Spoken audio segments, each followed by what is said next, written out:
On croit parfois que les choses sont ponctuelles et qu'il faut être là au moment où elles ont lieu. Mais absolument pas. Beaucoup de choses laissent des traces, des empreintes. Par conséquent, même des années, voire des siècles après, certains événements peuvent avoir laissé des traces. Et ça, les gens ne comprennent pas.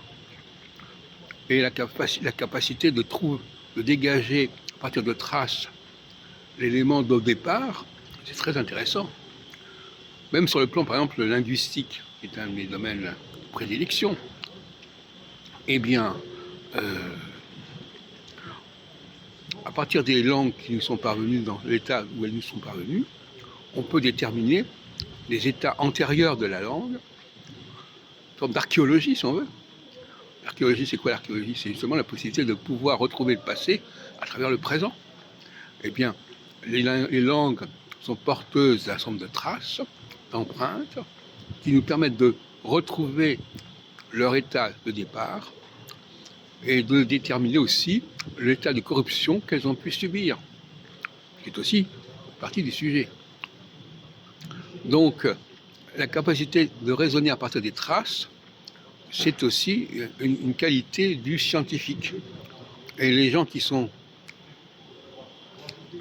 n'ont pas l'esprit scientifique, mais qui se croient capables de dénoncer les pseudosciences, sont des gens qui sont incapables, en réalité, de suivre un raisonnement, de partir de traces et de remonter à des éléments plus anciens, ou bien au contraire, de voir des traces qui montrent que des choses ont été trafiquées, ont été modifiées, ont été triturées, fait partie aussi des qualités du chercheur.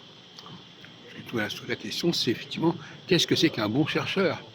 Un bon chercheur, c'est pas simplement quelqu'un qui accepte les choses qui sont connues, c'est quelqu'un qui cherche et qui détermine, qui spécule sur des choses qui ne sont pas encore validées, pour des sortes de raisons d'ailleurs, ou qui appartiennent à un stade très ancien, dont il faut déterminer l'existence à partir d'un nombre de présomptions, d'indications qui laissent entendre que ça s'est produit. C'est un problème de causalité. Moi, par exemple, j'ai souvent été en mesure de déterminer des